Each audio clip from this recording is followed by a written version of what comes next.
Hey guys, it's Lohpally here with another video, and today we're going to be going over our Season 11 guide for Leona, the premier tanky champion that is really great at engaging, laning, and even peeling if need be so. The reason why Leona comes in as one of the strongest supports in this new season is just because of her flexibility and functionality.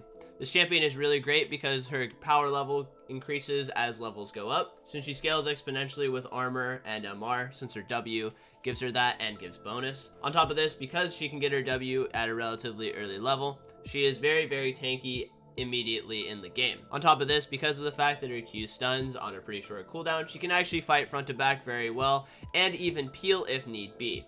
On top of this, because of the fact that your ultimate reaches from really long range and you can use the Zenith Blade, she's actually a great laner and engager without even really needing any items at all. Because of the fact that she not only scales exceptionally well, but also has a really strong baseline and good laning phase mechanics, she comes in as pretty much the best support for you if you are a big tank fan. So without further ado, let's jump into the rune setups. So for Leona, we're pretty much going to run exclusively one primary rune setup, but we're going to have different secondary runes depending on your playstyle or your approach to the laning phase. So jumping into it, it's going to be Aftershock. Of course, we want Aftershock because this procs off of all of our CC spells and allows us to get extra tankier in the team fights. Not only this, but since we're going to be building armor and MR on this champion exclusively, it powers up as the game goes on, giving us some scaling exponentially. After that, Font of Life in most cases. I'm a big fan of Font of Life because it allows you to just heal your teammates and get a ton of extra healing in team fights front to back. Since all of your spells crowd control quite frequently, it's very easy for you to build up Font of Life, and most of your items are going to have health too, so this scales really well. There are cases where maybe you feel like you're advantageous in the laning phase and you can take Demolish, but I found that I don't get Demolish procs too frequently in laning phase, and then relatively it's a kind of a dead rune after that. And once again, we're not going to take Shield Bash because this champion just doesn't create any shields. After that, we have the next line of runes, which are totally up to you depending on your matchup and playstyle. Bone Plating is really great if you like playing really aggressive in the early stages and you're against another all-in champion. This allows you to control when the bone plating goes off since they don't have relatively good poke, and it will allow you to have a lot more pressure in the lane.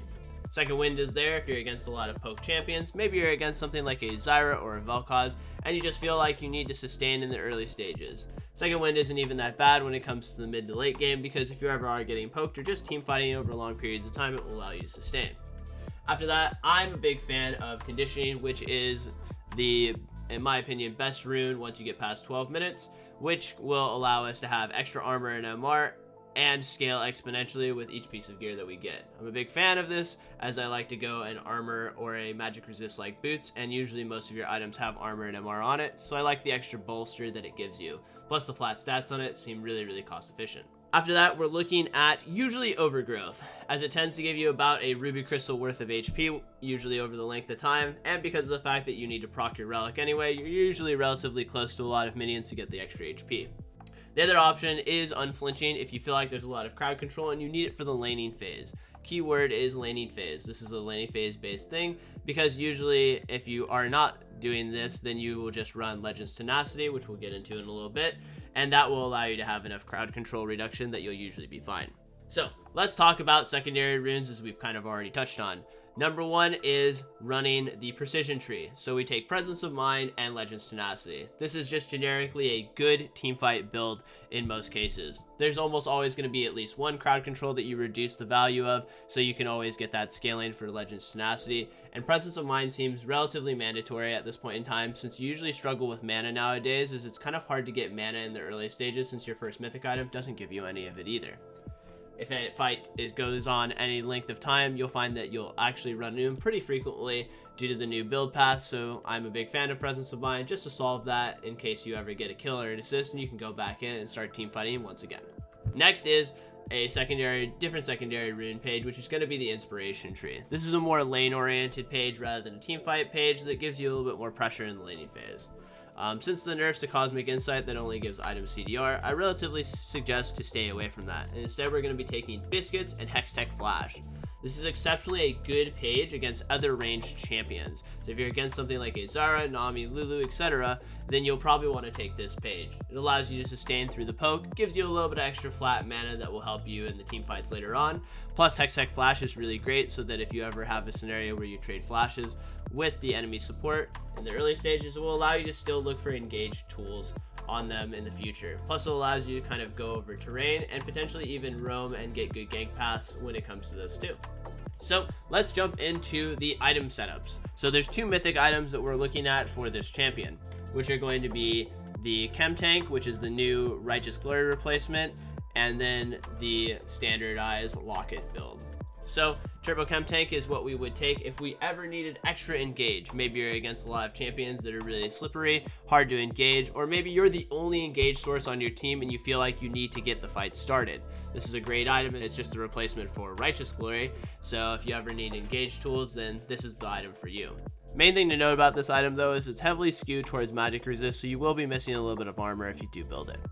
Other setup is going to be the Locket, as we've kind of already touched on. This is generically just a better item at making you tankier, but it will make you not have the engage tools that we've kind of tackled already. I'm a big fan of this item as it just gives you the most utility in the team fights, and it makes it so that if anyone gets on one of your teammates, you give yourself a little bit more breathing room to start peeling for them, since you can give them the shield. On top of this, because of the fact that it has an aura built into it, it makes it so that your front to back, if you're ever next to any other tanky champions, makes them a lot more durable, or you actually can increase the durability of your squishy champions, like your AD carry in the back line if you're sitting next to them. One thing to note too, as we are recording it too, Sunfire Cape is a little bit overtuned, so that is a good option to go as a 3rd mythic item if you want to deal a lot of damage and maybe you get far ahead. Main drawback to this item obviously is that it costs a bit more than things like Locket, so you will be investing in damage and snowballing, but you'll need a bigger budget to buy this item. So let's jump into our secondary items. Now, for the most part, as we've already touched on, tanks don't get any mana from our mythics, so usually I recommend that you go Zeke's almost exclusively. The CDR on it is exceptionally strong, the stat budget on it is super good, and it builds out of Glacial Shroud, which is the main item that gives you mana as a tank, and the only other option is Frozen Heart in most cases. So I recommend you pretty much exclusively build this second, as it gives you a decent damage bump on your teammate that you attach to. It's easy to proc since you have a lot of crowd control, and it solves all of your mana problems. Plus CDR is never terrible on this champion, as it basically translates into tankier stats since your W is up more frequently and you have more crowd control. Other options are things like Knight's Vow, but as of right now, this item seems a little bit underwhelming, and I'd actually recommend for the most part after you build Zeke's to build real tank items. Examples of this are things like Sunfire Cape, Thornmail, Spirit Visage. These are all options that are just basically generic tank items that you want to be building as the game goes on. Then finally, your build path should pretty much end with the Stone Plate. This used to be a rush item on most supports, but it's gone up in price a significant amount and now scales off of how much HP you have. So it's a much better item the later you get on this. You could also replace your 3rd item slot for this item, and it would be completely fine too if you feel like you don't need the Grievous Wounds of things like Thornmail or any durability from any of the other items. Anyway guys, that's it for this video. Thanks for watching. Don't forget to like, subscribe, and comment in the section below, and hit that bell and whistle. I'll see you next time.